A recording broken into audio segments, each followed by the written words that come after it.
Julia Barreto, pinaghihinala ang anak ni Claudine Barreto at Rico yan.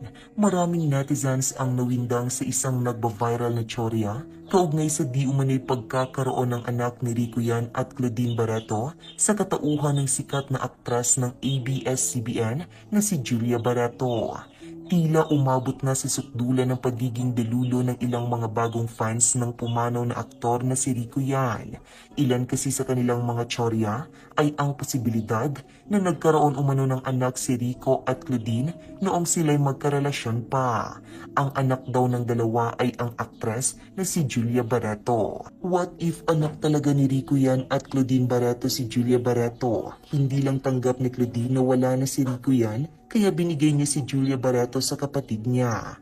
Ayon sa isang post na kumakalat ngayon sa social media, maraming netizens ang tila nahuhumaling sa ideyang ito.